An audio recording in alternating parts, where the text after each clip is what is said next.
You.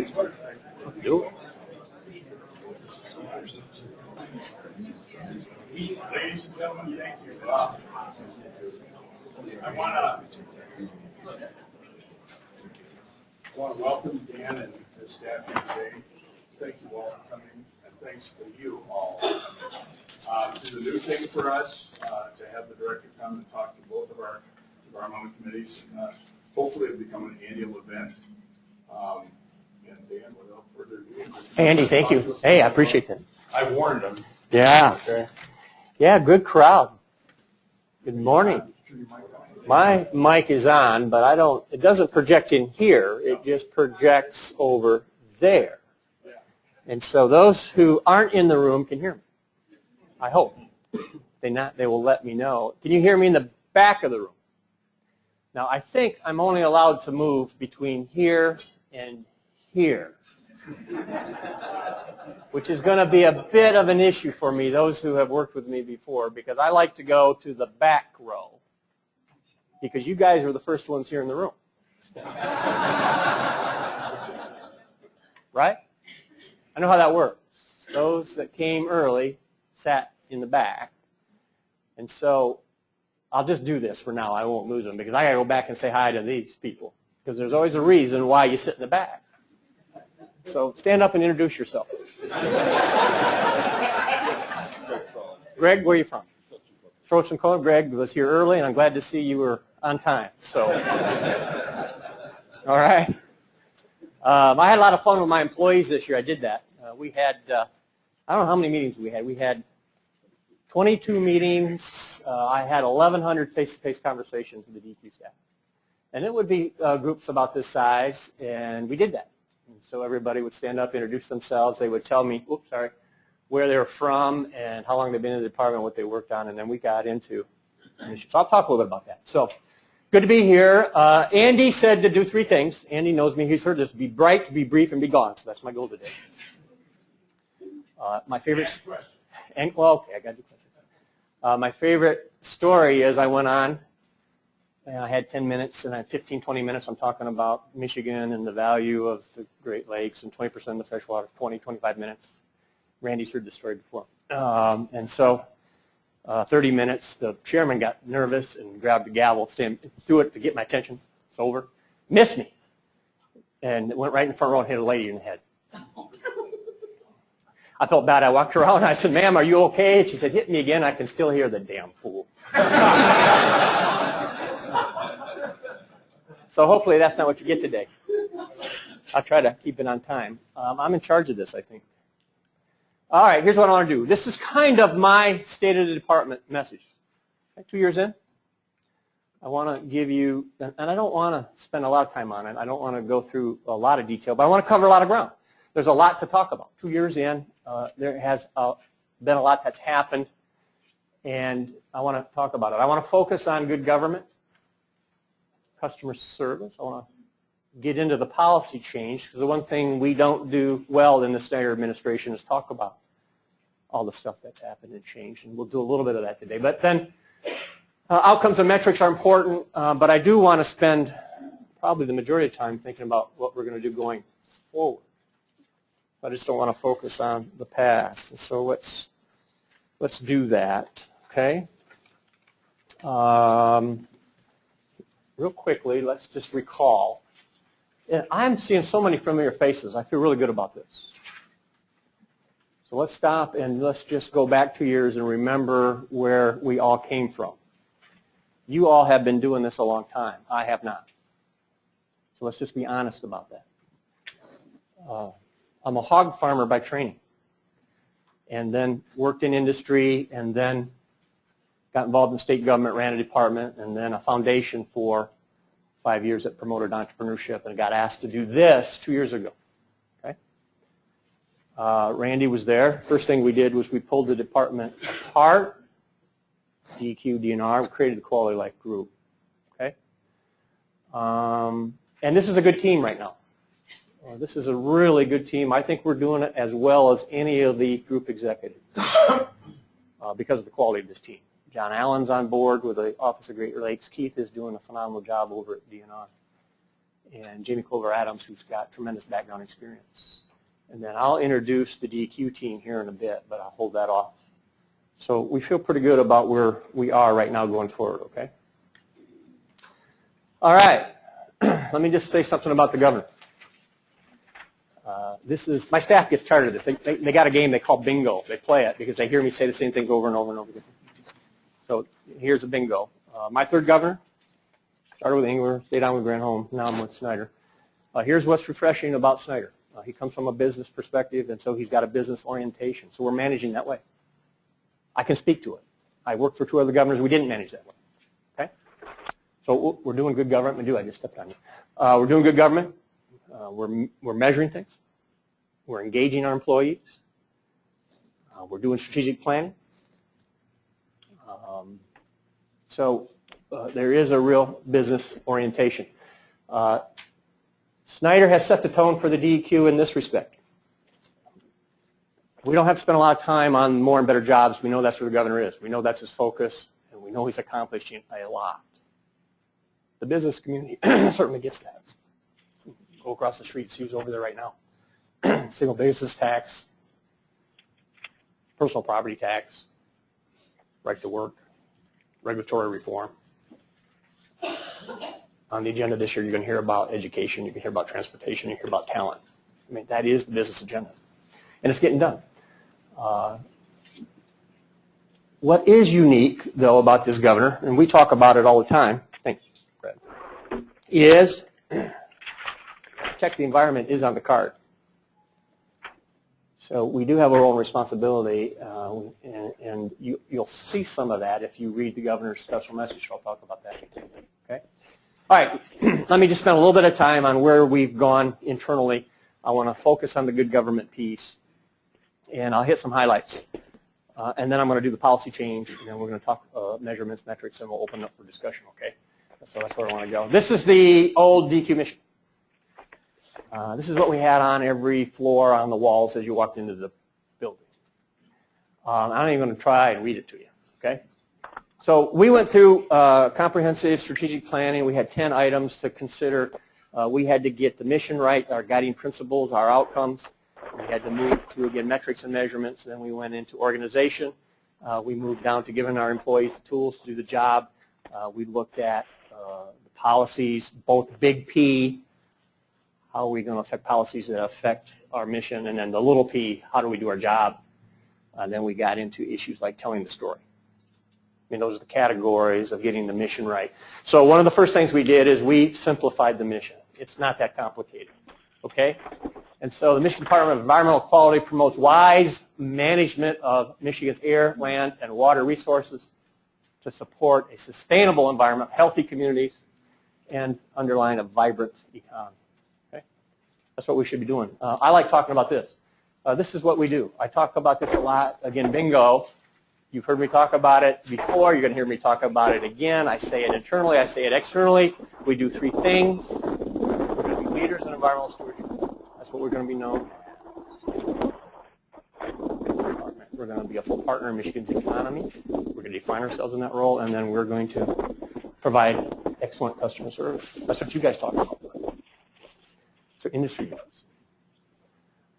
And they're doing all 3 of those quite well in Michigan. And so, again, we want to recognize that. Okay? Again, I'm going to run through these pretty quickly. I want to get the question answered and get your input. This is the stuff a lot of you have heard before. This is the good government piece. Brad and I call this kind of the iceberg effect. You'll see this stuff. This is stuff you usually don't hear government talking about. But this is managing the department well. And this is managing the department somewhat differently. Although I will say a lot of this was in process before I got there, so I'm taking a lot of credit for some good work that was already being done. I mean, a lot of my staff gets tired of me saying we're making all this change when they say we really haven't changed a lot, and I do recognize that in many areas. The department has been doing good work and should be recognized for good work. I want to talk to you about that in a bit, too. Get your help on a few things. So you've heard me talk about shared services. The quality of life concept allowed us to think differently. It allowed us to share administrative services. We wouldn't have thought that way before. The structure and then the fact that we don't have general fund and resources, human resources, accounting, auditing, travel, a number of between 3 departments have been shared, so there's efficiency. Process improvements, we've run the majority of our major permit programs in addition to FOIA through process improvement, and we needed to do that for a number of reasons. You guys started that in your program before I got here, and we use that model. Some of our employees went through the lean and other process improvement training. We've got some of the original experts within the department, and we're utilizing that throughout the department. Strategic planning, I've already talked about. Reorganization, the strategic plan as far as getting the mission and guiding principles, our outcomes and metrics right, forced us also to do a little tweak on the reorganization piece. So we've tweaked it. We've aligned ourselves so that we can identify better with what we do. And we've made some changes in personnel, so we're putting the right people in the right seats. Okay? By the way, this will be the long-lasting legacy of this governor that people will probably not talk about until it's after and over. Again, I want to emphasize this. This governor has been willing to put the right people in the right seats. You may wonder why they picked them originally, but I will give this governor credit. When he sees a need to change, he's pulled the trigger on it.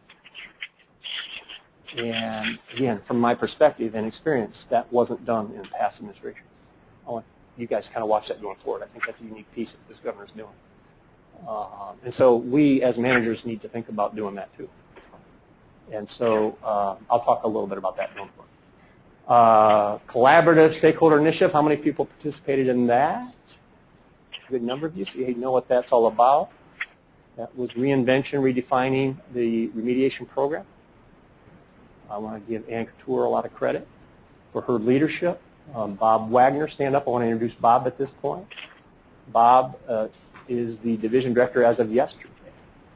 Bob has 25 years of experience in the DEQ, most of it in the field, on the front line, dealing with these issues. He's got a great perspective, and I'm really excited about him taking this on. Ann's not leaving us. She's moving up into the executive office. She'll continue to provide policy. She's going to work on an urban strategy. She's going to utilize her brownfield expertise. She's going to help us on compliance assistance and some other issues around our culture. And she's doing long-term funding, and she can talk about some other things on her agenda. And she'll see through the changes and the policies that we've created this year. And let me be real frank about it. There were some who didn't want us to do this CSI process. The feedback was essentially, just get on with it, Dan. You're the director, just do it. And we committed to this for a couple reasons. It was the right thing to do. And we knew it was the right thing to do. We just had to convince those who didn't see it was the right thing to do. Because we needed not only to get engagement out of the stakeholder community, we needed to get engagement out of our own staff. To recognize why that was important. The old model of just doing it from the top down doesn't work unless you get buy-in from those who are going to see this through. Okay. So CSI was the right thing to do, and deserves credit for putting it together, and I appreciate all of you have seen it through. I'll talk more about that. Okay. Good government. Constitution Hall, we're the first to do sort of this reshuffling. I use the term restacking. I won't use that term. We're going to go from 8x10s down to 8x8s as a general cube size. We're moving 3 departments together. 37% vacancy in Constitution Hall today. We'll go from 870 employees to 1,600 people in that building, 1,500. We're going to double the occupancy of the building as it exists today. It's a big deal for us. It's going to create a little bit of anxiety. It is right now. But it's going to save us $4.5 million, and we're going to be able to capture some of that money and put it back towards programs, and it's the right thing to do for government. And we're the first in a domino of moves that are going to happen in downtown. And so this is good government. Customer service surveys, part of customer service. I won't spend a lot of time on that. I'm most proud of these next 2. I won't spend a lot of time on them. We reestablished a leadership academy within the Quality of Life group. We did it first in DEQ, but we've expanded it to the whole group. I don't know how many are in the initial class. 30 people in the class right now, I think. 32. Jim is an engineer. He's right at it. 32 I love the temperament of this guy. He's a big C. Those who have taken those temperament tests. Yeah, we have 32 people. And we'll run 32 in the next class and we'll run 32 in the next class. And so I want to speak to that. This gets into the approach, the culture of the DEQ. We want to develop some leadership within the department to be problem solvers, essentially. And we're going to put a program together, and then we're going to actually utilize the other departments to cross-pollinate that and share some of that. So that's kind of exciting. I mentioned employee engagement. That was a big time commitment. It was a lot to do, 1,100 face-to-face conversations. And let's be clear. We've had those conversations, and we're going to have them again. We're going to have them again. I cannot say mission accomplished, right? I won't. Anybody who's done this knows that there's still some naysayers out there who aren't buying what you're selling. Fair? But we're going to keep at it, and it's been a good process. Everybody had a chance to vent. Everybody had a chance for input. Everybody's seen the outcomes of the strategic plan. I won't use names because I'll out somebody. You'll know who it is if I did, so I won't. It is time to get on with it, though. We spent 2 years, and my next message to employee needs to be, we need to get on with it. We heard you. You need to get on board, or you need to get out, because we're moving. This is where we're headed. And I've got to get that message out. I haven't done that, so you're the first to hear it. So I preempted it a little bit, but that's the message. We've got the right alignment. We've got the right people in the right seats. We know what we want to accomplish, and now it's time to get on board. So if you're a 20%er and you don't buy it, you're not happy, you probably ought to find something to do that you want to accomplish with your life. You really ought to. That sounds a little harsh, but I've got to get that story up. I'll talk a little bit about telling our story and branding a little later. I got a nice slide on that. Okay, good government. Stop and take a deep breath. 2 years of getting organized, and that's essentially, as we sit here today, we're moving forward, and I'll talk about that. Policy change. Now let me just recognize MMA and their team at this point. Andy, I want to call you out and give you a lot of credit in particular. And I'm really sincere about this. And I'm not doing it just because Andy's in the room and I'm here talking to MMA, but I'm very sincere. Andy has provided exceptional leadership on these issues this year. Okay?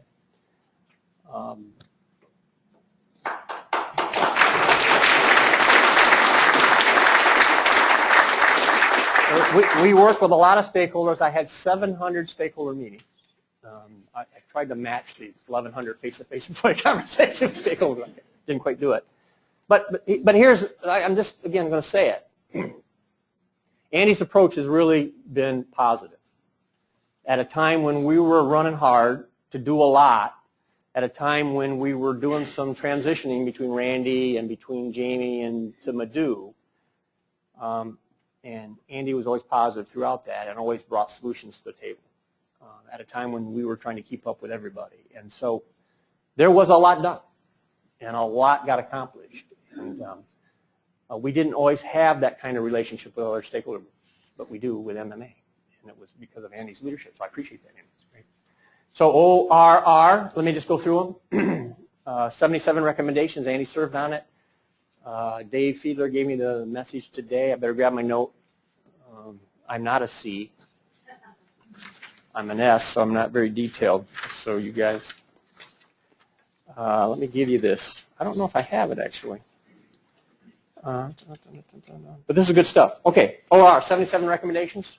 30 of them completed, 26 in process. A number of them, it's on another slide, we can't do because we don't have rule authority for Part 31. So we've got to talk about that. So we want to do those. We really do. We want to get to them, so we've got to figure out how to do that.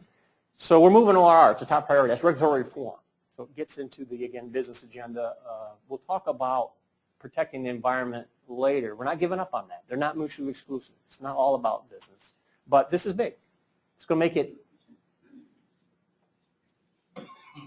more conducive to do business in Michigan if we get this done. So we want to recognize that. So that's one. Rules eliminated. This is big stuff. We're not telling the story. We've eliminated 200 rules. We've transferred 400 to another department. That's 25% of our rules are gone as of today. That's done. We haven't told that story. It's pretty phenomenal. So we got to get that word out. Budget, appreciate the help we've gotten on the budget. We've stabilized the budget. It's been a difficult situation for us. The budget, 1,450 people down to 1,100. Over a 10-year period, most of that in the last 5 years. $101 million down to $25 million general fund over 10 years. Okay, you all have done this. So first year we took a 20-some% reduction in our general fund. We've grown some of that back, and we feel pretty good about it. The air fee was big. We got support from MMA that was significant. We think the air program is stable. Again, we've got support on the wetlands program going forward. We feel pretty good about remediation program runs into a cliff. We'll talk about that going forward. Refined Petroleum Fund, Part 213, Part 201, big changes. A lot of work. A couple times we've been through it. We'll probably do it again. This will be the year of implementation. That's why Bob's in the seat he's in, and again, that's why Ann's going to help it out. Okay. SRF, a state revolving fund, significant reform. Severance tax was a big lift, but it was the right thing to do. A simple, fair, transparent program. Creates a rural development fund. Clean corporate citizen, we're going to recognize those in industry that do the right thing. And so we want to do more promotion of environmental stewardship. We know industry is doing more of it. We know they want to do the right thing. We want to recognize it. We want to promote it. We want to demonstrate it is the thing to do. Brownfield redevelopment, again, Ann's providing tremendous leadership there. Groundwater dispute resolution. We will see more conflict, not less, going forward. We have created a Southwest Water Use Advisory. We just named a statewide water use advisory. George, I think you're sitting on that. No, he didn't know. His association sent us a letter, so he's in. Looking around the room, we've got agriculture, we've got business. Andy's on it. We've got the Environmental Council, and so water will be a big deal for us going forward. All right, so those are things that got done. Let's look ahead. Here's things that are on our agenda that we're working on that we think will get done this year. Okay. We've got an air toxics work group up and running. We're going to make changes to our air toxics policy. We're going to continue to work with OR, streamlining the rules process. And that committee should be introducing a recommendation on how we streamline the rules process. Beneficial use has gone a long way, and we're getting close there, and we anticipate that yet this spring. We do have some hazardous waste fees to ensure that we maintain a program, and that'll be in our budget proposal. We are, again, going to be consistent with the federal mercury rule, both with the federal rule and the timing of that, and so we're committed to getting that done. Been a number of meetings on that. Our operational memos, regulatory tools repealed. Again, we'll go back and tweak 201 and 213 and continue to perfect that program, make sure it works. We continue to find issues there. Want to make sure that we get approval of our EPA air rules through our state implementation plan. We're really close on the wetlands program. We want to keep the wetlands program in Michigan. We do not want to turn it back. We think it's in industry and business's best interest that we keep a wetlands program. I feel very strongly about that. You can argue with me about that, and you can push back. It's fair if you do, but we can make that program work better than you will get support out of the federal government. I'm committed to that. Rulemaking authority under Part 31, we need your help on that. Here's the issue. We still don't have trust. We don't have it with a lot of the business groups yet. And so they'll say, well, Dan, we trust you. You're a good guy, but we don't trust your people. And there's a couple of different ways we can do this. We can pass this stuff in statute. That's pretty cumbersome, and it's not real practical. It doesn't work real well. We can give some sort of sunset authority to allow us to do these rules for a certain amount of time, then you take it away from us. Or there's probably very specific rules that we can get authority to do. And at this point, I'm willing to try any of those to demonstrate we can, again, develop some of that trust back. But let me just say this. It's a two-way street, and we've got to work at it, and we've got to commit to it. There's no guarantees. Those of you who've been around a long time know that you try to get things established in rule or law, thinking that you can have it for a long time, but that doesn't guarantee anything. New governors come and go, new directors come and go. So the issue is we do have some rules that we want to get changed. They're in the best interests of business. So let's figure out how we're going to do this so we can get them done. That's what I'm asking. And so I don't care how we do it, but let's do it. Because right now we're not getting it done. So I need your help, okay? So give me some input on how we do it, what's the best way to do it, and we're willing to work with you on it, okay? Our one issue, again, the Senate's probably our big challenge just because we have leadership in the Senate who just doesn't like the department having authority to put work groups together, and again, it's a trust issue, and so we've got to, over time, commit that we've got the right people, the right partnerships to get it done. All right, so that's the policy agenda. Metrics, I just throw this up. I've got the big sheet here. You can get it online. We continue to do metrics. We all groan about this internally, but the governor loves it. Matter of fact, he's on me. I mean, he is on me bad. He's thinking I'm sandbagging on these permit times. And I'm telling you what, we're working really hard to meet these permit times, and we're proud of them. With less staff and less resource, we're turning permits around. And we're keeping thumbs up on our permit times, and we know it's a big issue. And the governor keeps wanting us to ratchet down the goal and the target. And I keep telling him, I got a morale issue now. You're making us move into new space. You're dinging us here, you're dinging us there, and you want me to, and he keeps pushing me. And he still may win, but I'm holding him off. I think our permit times are pretty impressive. And so, but we put this out. We put it on our website. We do it for a reason. We want to see how we do over time. And it keeps us, I think, transparent. It keeps us honest about how we do things, and I think it keeps us moving in the right direction. So we put customer constituent metrics together. We put environmental stewardship metrics together. We have internal business process metrics, which are a number of permit categories, so you can see how we're doing, and then we have a learning and growth, which is our internal engagement kind of stuff. So I want you to look at this from time to time. And again, we adjust it at least quarterly and some more often than that. And you'll be able to see over time where we stand. So we're pretty proud that we're measuring, and we're happy about it. Here's one that we want to talk more about, cleanups. This is an area that, again, we need to tell the story a little bit better. A lot of work has happened on 213. I don't know if I brought it with me. And 201.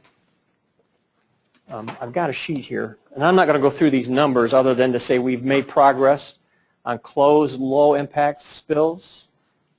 We've made progress on approved partial closures on the orphan sites that we're responsible for, and we've made progress on approved no further action reports significantly over the last 2 years, all headed in the right direction. And people want to hear more of that going forward. They want to know that we're making progress and that we can do those things. And so we want to get those numbers out and demonstrate that. Okay? Our program, we talked about this yesterday, had Jim and Bob and Ann in, and we're really trying to identify what's the goal of the 201 remediation program. And we've centered on 3 concepts. And overall, we want customer service and responsiveness, problem solving. And so you're going to continue to hear us talk about that and define what that is. But this is what should happen. We should have some flexibility in the program that we didn't have before. 1. 2, we should have a degree of professional judgment, science-based decision-making, and empowerment of staff to make decisions that we might not have encouraged before. And then 3, we ought to get to some certainty, if not certainty, at least an end game. You ought to see an end game in this that you might not have seen before.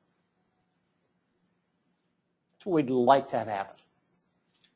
Again, we're not there yet completely. We got more work to do, but that's where we want this to be. We get there, we think we will have made significant progress, and we think we will have addressed our 3 guiding principles. We think we'll get more cleanup. We think we'll have more environmental stewardship. We think we'll have more opportunity for economic development, and then we will have achieved excellent customer service. All three. If we do this right. We don't have to backslide. Okay? All right. All right, we're excited about this. I mean, the staff was really excited. I was surprised by this. And it shows the passion of our staff. It recognizes the passion of our staff. We did brand. We're the first department of state government to be allowed. We can't see that great. We have the Pure Michigan brand in our logo. And so it's the Michigan Department, we don't say Michigan, Department of Environmental Quality, Pure Michigan. Helping Pure Michigan stay pure. That's the tagline. We do have a responsibility to be leaders in environmental stewardship. We have water, we have air, we have public health. It is fundamental to why people come, live, and work, and play. It is what makes Michigan unique. 20% of the world's fresh water, 11,000 lakes and streams, 17 million acres of forest land, 10 million acres of farmland. It is why people come. We have a responsibility for it. Here's what I'm trying to communicate to staff. You can tap into that passion that you have. I do want to change the narrative about the department, though. We have a perception, and we're not the most popular agency in state government. A lot of that perception is unfair, and a lot of it is fair. Here's where it is fair. We got to quit perceiving ourselves as regulators, and that's what we do. We've got to change the narrative. We have a responsibility for environmental stewardship. We can be leaders in environmental stewardship, and we can come at it a lot of different ways. And so we've got to change the narrative. We do need your help, because if we're going to change the perception and if we're going to change the culture, here's what I need your help on. And you've heard me say this before. We can define the objectives and the mission, the guiding principles. We can measure it. And then we need to model behavior. This is a key piece. And so when we do it right, we need to hear from you. You've heard me say this before. I need to hear from you. Because if we model behavior and if we do it right, we will go ring the bell. And we'll showcase it. And we'll tell people, this is how you do it. And over time, if you do that enough, I think you'll change the culture. Okay? So I need you to be letting us know. And then here's the big piece. This is really important. So I'm going to say this twice. You need to tell other people that we're doing it well. Because we don't hear that. DEQ does not hear that we're doing a good job enough when we do a good job. And we know we do a good job. So I know you guys have heard this. I've said this before. I've given this speech. But we need to hear it, but we need you to tell others, because it's very important that we know that others get that message. It's got to be sincere. It's got to be real. When we're doing it, you got to let us know, and it'll make a difference. I'm telling you right now, it will make a difference over the long run. Okay? Helping Pure Michigan stay pure, Department of Environmental Quality, Pure Michigan. Our people like this. They get excited about this. They get engaged around this because they see value in the work that they do. And I'm excited about it. And it's a great brand, by the way. Awesome. Okay, here's my close. We have a great partnership with the Michigan Manufacturers Association. 1. 2, they're providing exceptional leadership on issues, and we rely on them, by the way. It's a piece I didn't say. We rely on you for your expertise and your input. And so that's important. And we're going to pursue key partnership opportunities going forward. We didn't put in here a lot of the governor's environmental message. I'll just make a quick comment on that. He put out a message in November, a lot around land policy, significant amount around water strategy. We have John Allen up. John's going to do a great job. He's worked this issue a long time. He's got a lot of good thoughts on it. But he's got a heavy lift. He's going to do the water strategy. Essentially, a water strategy is looking at two things. It's looking at water use, and it's looking at water quality. In addition to probably the broader issue of the basin and all the things that go along with that, including aquatic invasives and withdrawals and the compact. And so we've got to ensure we utilize this water resource. We know it's a 20, 25-year vision. But water will be critical to this nation's economic activity. It will be that. We talked about it 20 years ago, but it's reality now. And so the Quality of Life group has done a lot of thinking around not only water, and will continue to do that. I'll put a plug in here for our resource-based industries. We will do more around our resource-based industries going forward and not less. Agriculture clearly has huge advantages in this state. More oil and gas development, more mining, and forestry has been a big black hole, and we think forest products industry has opportunities that are underutilized. So we see on all levels, we'll see more activity in those areas. So we're going to provide some leadership on that. So those are key partnership opportunities. Addresses, again, not only being leaders in environmental stewardship, but it addresses being a full partner in economic development. Andy, thank you for having me. Appreciate it for being here. I'll stop.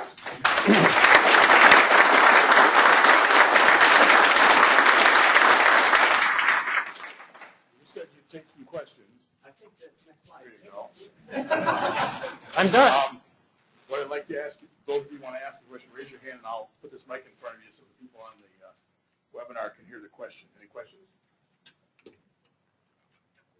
Hang on, Bill.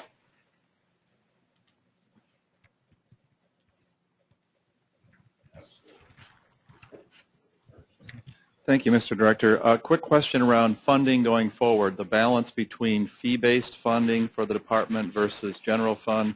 I mean, companies pay a business tax, now the C-Corp tax. We're now looking at increased fees. How do we balance that? Is there a perception in the governor's office that the entire department should be fee-based and stand on its own, or is there an opportunity here for businesses to take advantage of the funding they're putting in through taxes to help support your organization? So Bill's asking, where's funding going forward and what's our position on fee-based versus general fund? I'll speak from my perspective, and then I'll try to convince the governor's office of this perspective is how this works. So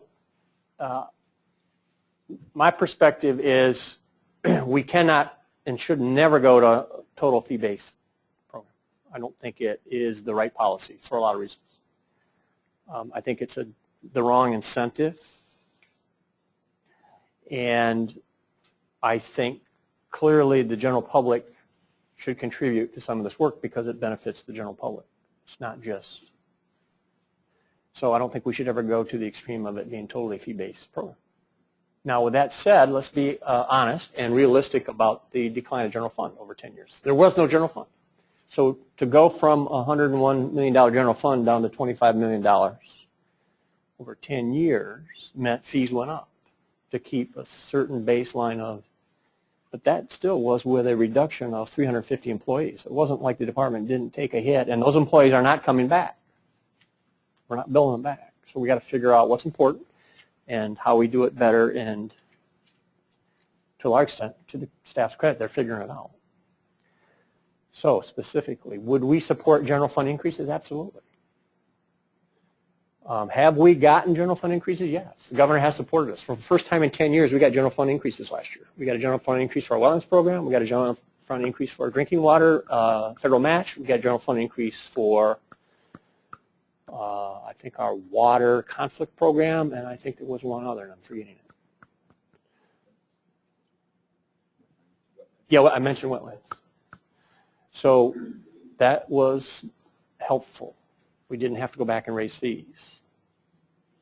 We have a couple fees that we think are appropriate that support the program, and we have worked with industry to get their support because this is how we have to do this in this environment. We've got to demonstrate value. If we don't demonstrate value, we're not going to get the fees. And so we've got industry saying we need a baseline program.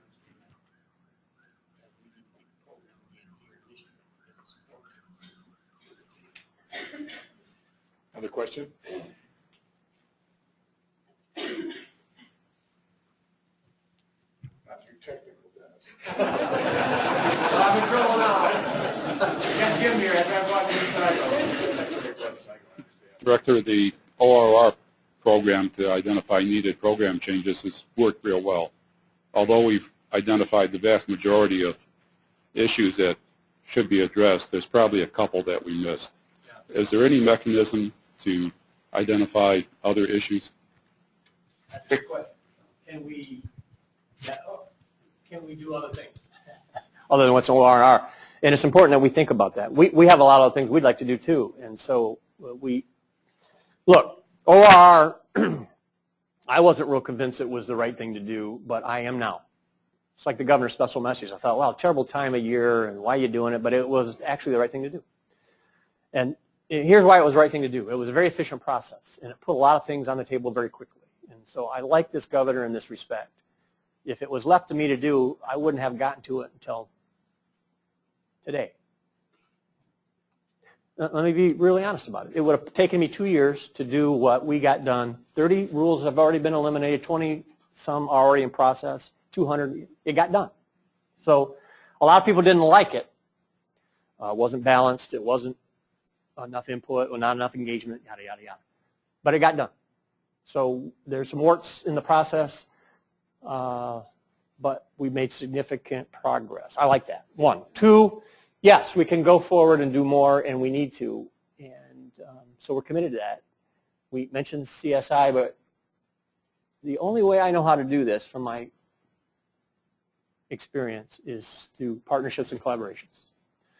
And this is where the department has to continue to engage with you, and you've got to work it up through your association. You've got to use your process here, and you got to bring it to us.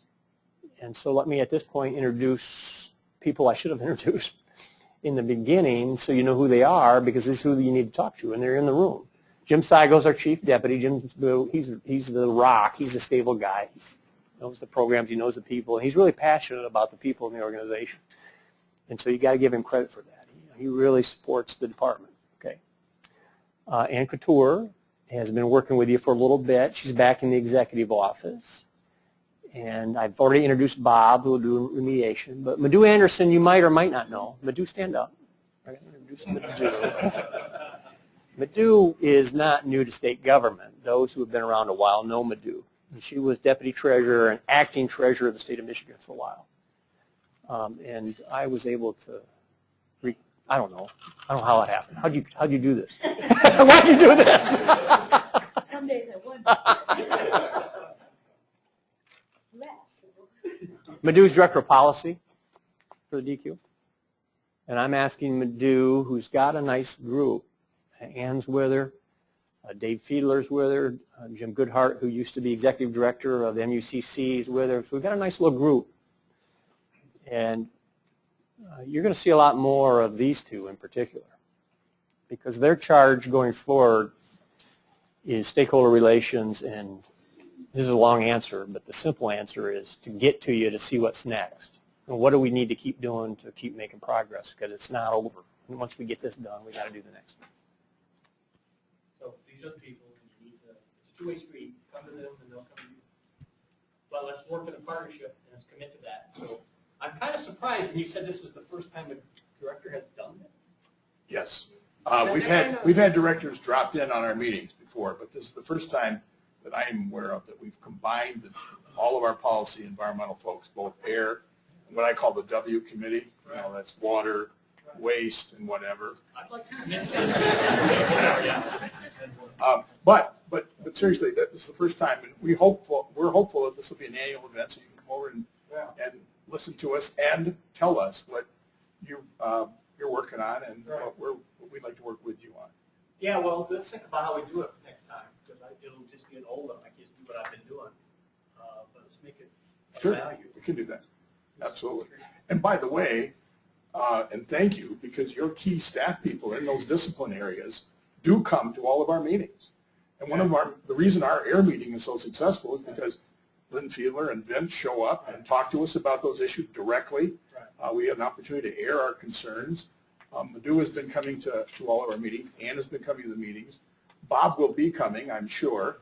And so, but to the department's credit, those avenues of communication have not been blocked to us, and I think they've been very fruitful.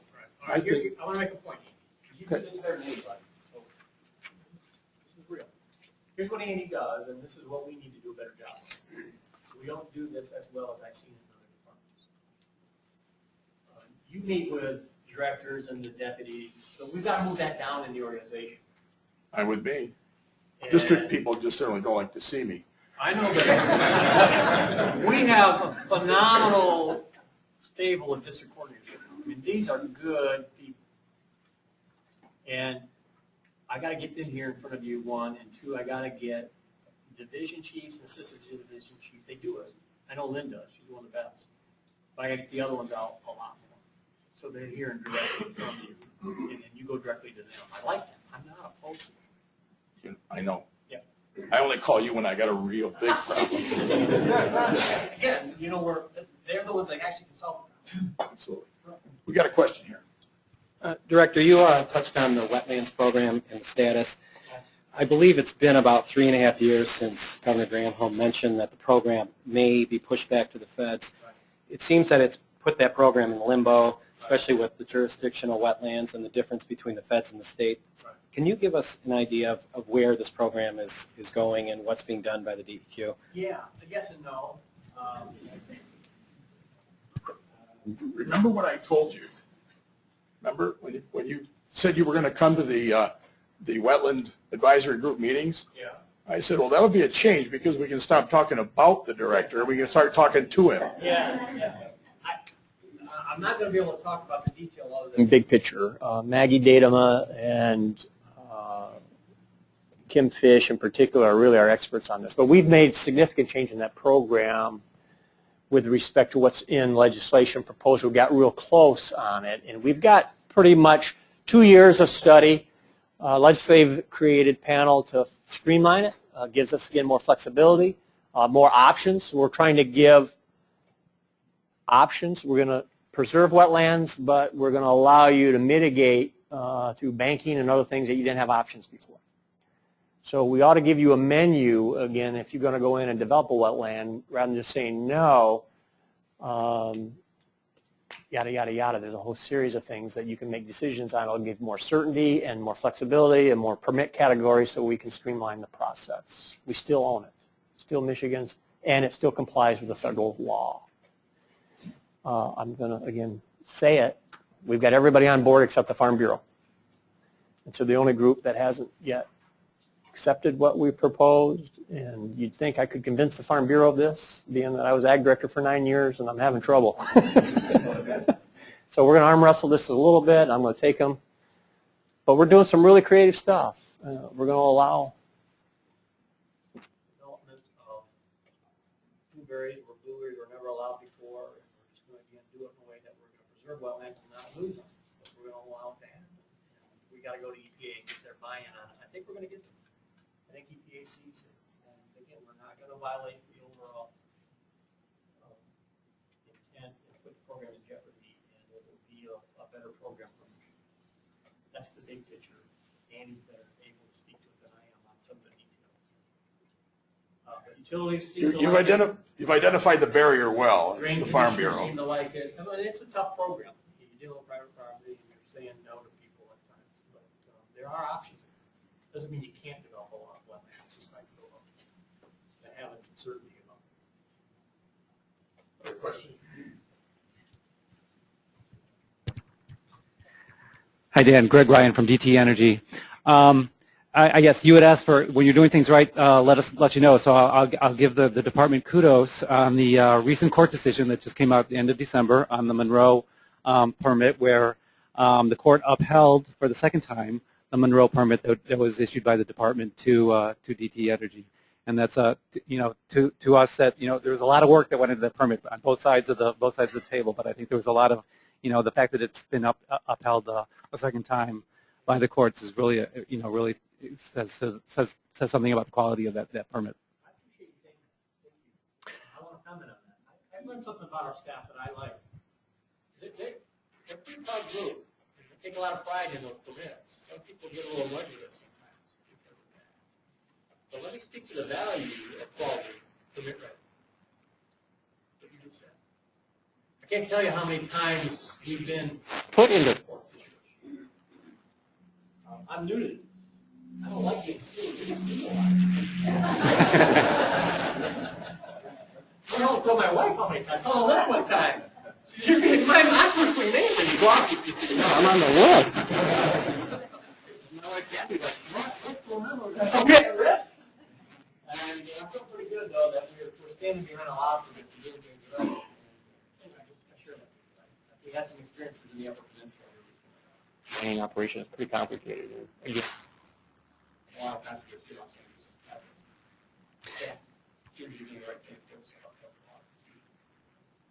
So I did have a question in addition to that. So I was, you know, for a lot of us, and I work mainly on the air side. We're dealing with EPA and having to deal with the EPA, and the DEQ is dealing with the EPA, and in a lot of places, and a lot of, I guess my question is, because we have to.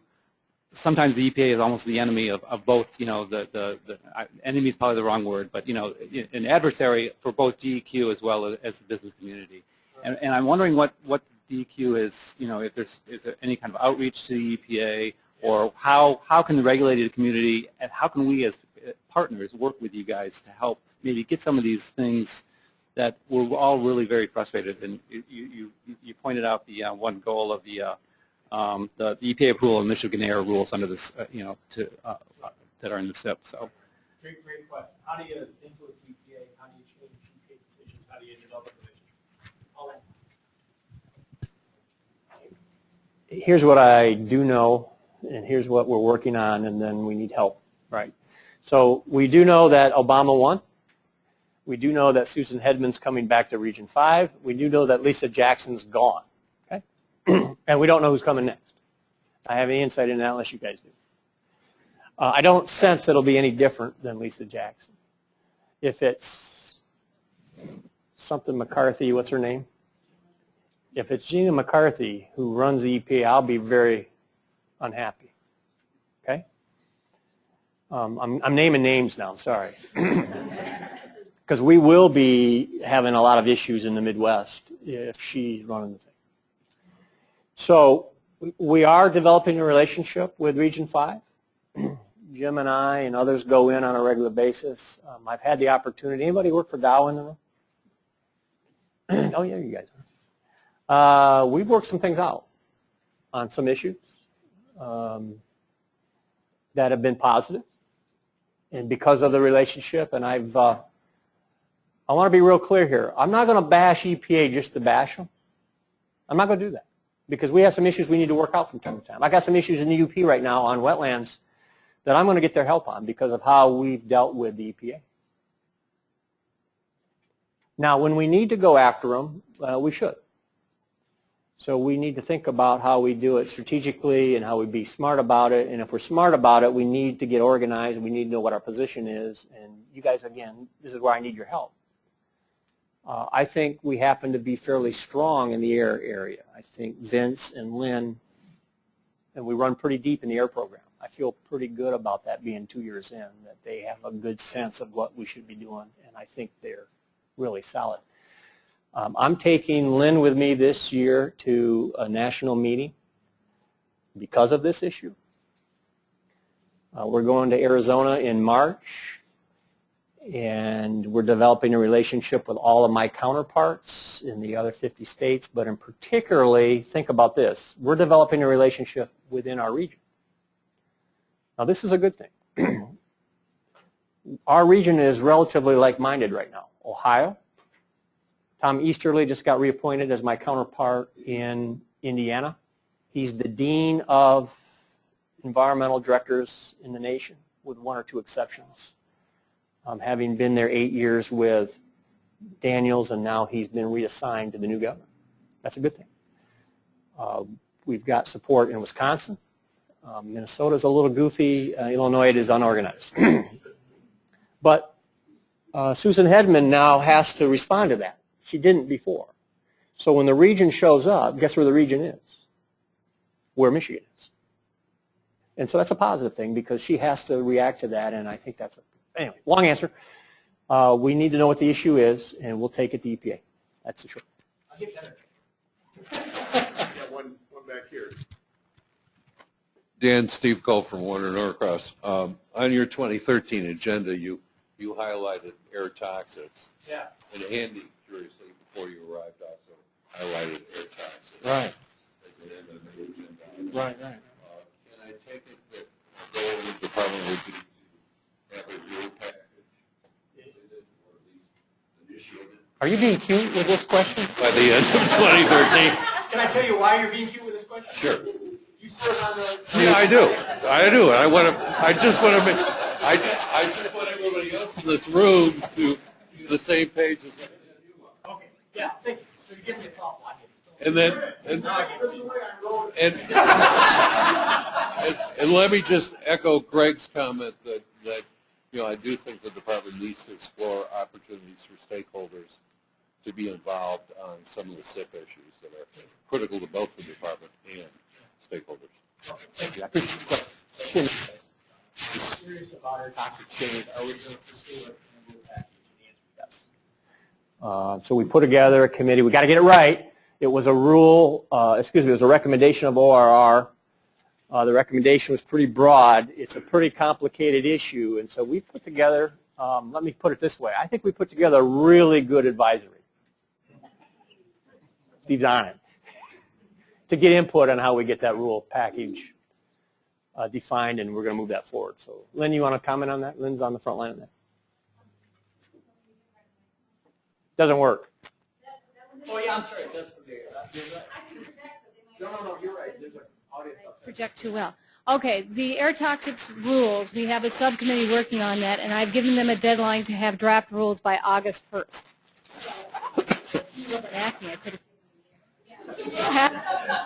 We'll have draft rules by August 1st, and then also with the exemptions. So they're not happy with me because that's not a lot of time, but August 1st. Yeah, we put a pretty tight deadline on that. We got a lot of pressure from the legislature to move this stuff, and we want to satisfy that, but we also want to get it right. And so, again, sometimes we get pushback going, just do it, but we want to get it right, because it will last a while, and we support the right. With respect to funding, and my timing's probably really bad about this, I know a few years back when you looked at EPA funding to the state, something like I think it's the 105 grant program to the Air Quality Division.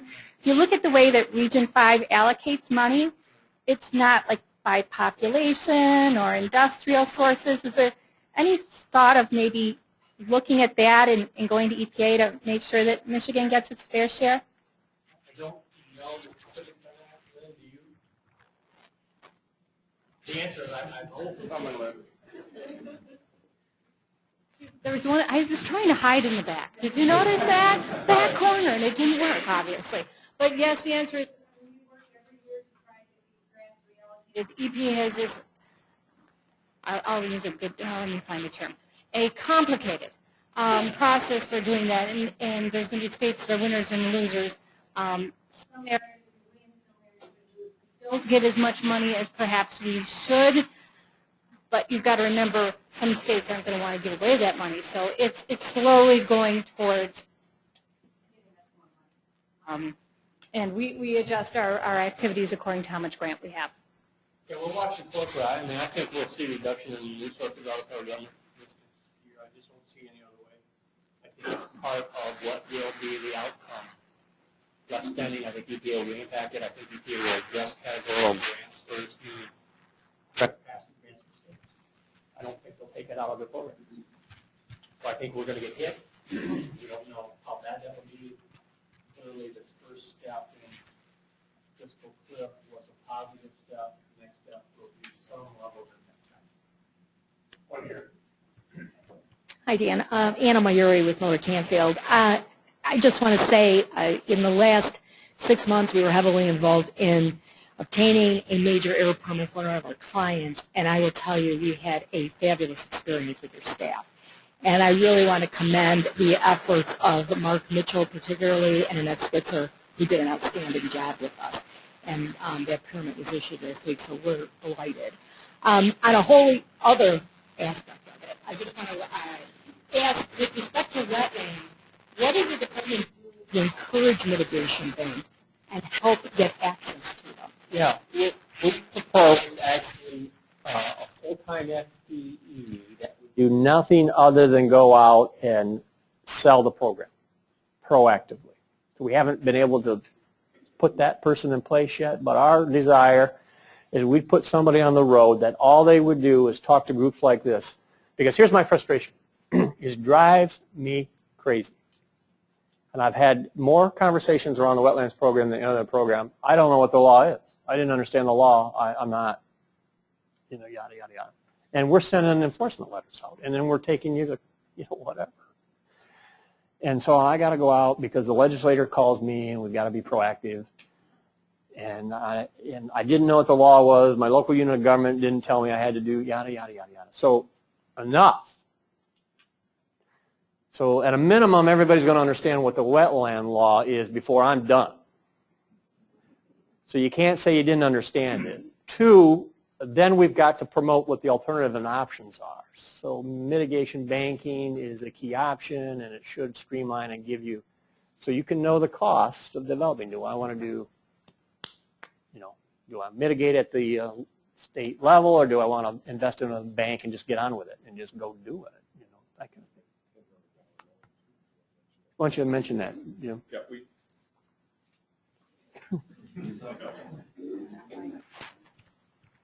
it's part of the SRF legislation. We've included within that the opportunity to take a $10 million loan program there so that we can promote mitigation banking as well, where communities can start a bank, get that so that, whenever they're looking at areas that they need to mitigate wetlands, they can go to the bank and purchase those credits, and then that loan would be a revolving loan for the mitigation bank. That's a considerable change from what it is right now, where you have to mitigate on the property or nearby rather than have a statewide mitigation system. So that's the big change that's in the statute that hasn't been passed yet. So we're going to put something on the road, we're going to promote that, and we're just going to try to create wetland banks, and we're trying to do some partnerships with Ducks Unlimited wants to partner and put resources in. Other groups have come to us, so we've got some opportunities to be innovative. Brownfield redevelopment. A lot of the legislative and regulatory reforms have been accomplished. Progress has been made. How do you feel about the economic incentives that are available or in the works to actually encourage brownfield redevelopment? Yeah, I don't know if I've got a good feel for that. All right, I don't know. Ann, do you want to comment on that from your perspective? Ann, Scott, I'd like to hear your perspective. That's surprising.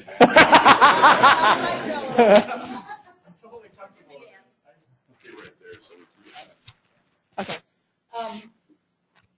Great question. I hope in the next year to be able to take the concepts of streamlining that we incorporated into the 201 and 213 program and make sure that we now take a hard look at our brownfield program and delivery of incentives and do a lot more streamlining with those as well, and to make sure that we link these programs now in the 201 and 213 reinvention with the brownfield tools. We'll also be reaching out to other agencies, not just MEDC, but other ones, so that we as a state can deliver a more comprehensive brownfield redevelopment program. Right now we still have too many silos. We've got a lot of bureaucracy. I think a lot of times, when we're trying to level the playing field with greenfields, we do just the opposite. And so over the next year, I think that we've got the legislation in place. We now have new funding for grants. But I'm really looking at streamlining those processes so we can deliver those services that we have control of more effectively and to have more effective partnerships with our sister agencies. Is that okay? Yeah, that's great. You've been doing this for a while. Go ahead. I guess I think it's kind of gone into a hiatus for a couple years, understandably, while the rest of the state economy and budget processes were stabilized. Hopefully we're climbing out of that, and that's my perception, and I think the time is ripe to really attract businesses, encourage expansions and so forth with some state incentives like some of our neighboring states are doing and haven't stopped doing. So I think it has a little ways to go, but I think it's headed the right way. I'll just add this, and that is that we've got to remember that when Governor Schneider came in, his administration at that time was opposed to incentives. Right. And so there were a lot of steps made to eliminate many of those incentives.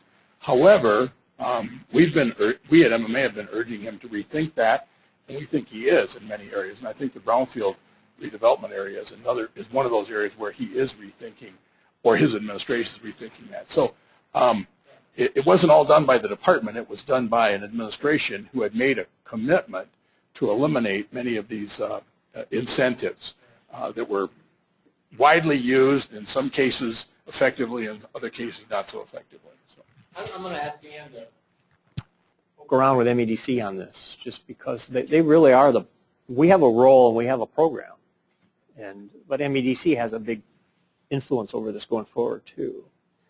So now that she's going to be back up in the Executive Office on Policy, we do have this ICC, Interdepartmental Collaborative Committee process, which is good and unique that this governor utilizes, that brings departments together in a way that other administrations hasn't. It gives us really an inroad to raise these issues. So I'm going to ask Ann to do that. one final question. Got one right over there. I've got kind of a specific question about tools and perceptions of some of the IT tools that are available or not available to us. Whether that's a real issue or it's a perceived issue has yet to probably be well defined, but I know that working on the outside, it seems like the robust programs that we utilize as outsiders have to go outside of the state's development process in order to make them worthwhile.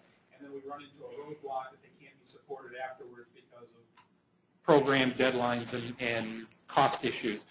How do we work through either the real issue or the perceived issue to get those tools opened up for staff and for the regulated community? I mean, that's a great question, and it's our biggest frustration. The question is, well, you've heard it. When we did the 1,100 interviews, technology utilization was the biggest staff tool frustration. We heard a lot about is our policies right? We heard a lot about are we telling our story? But really the big internal issue was we aren't utilizing technology, and it is a huge frustration for our staff. And so I'm not over promising this one, but we got to work on it. It's a big deal. I mean, again, the governor's a technology guy. He's put together a pretty significant technology team. They're allowing funding if we can define innovative programming. So we do have a source of funding that they've carved out and said, here's a pot of money. You departments, again, this is refreshing. This is a governor business orientation. I'm going to give you a resource, but you've got to show me you can add value and you can apply for this money. So it's open to us. So that's the opportunity. We've got to be creative and do that. We've got to get better at putting our application in. And we've done it. And then internally, we've got to organize around an IT strategy. And we've staffed up, put people in charge, but it's a heavy lift. It's a big deal, and we're doing it. And we're going to have some advantages because of this new reorg at Constitution Hall, because they're going to put some bells and whistles into that place. We're going to have opportunity that no one else is going to have because they gave the building $7 million to get it up and running so they could start the dominoes. And there'll be savings over the long haul, but they're, so we're getting Wi-Fi and some other kind of neat things. I'm not a technology guy. That's my other challenge. So, no more dial-up modem. So, but we have the smartest people in state government in the DEQ. They are really smart people, and they're working on it. So we need your ideas and suggestions. Yeah, thank you very much.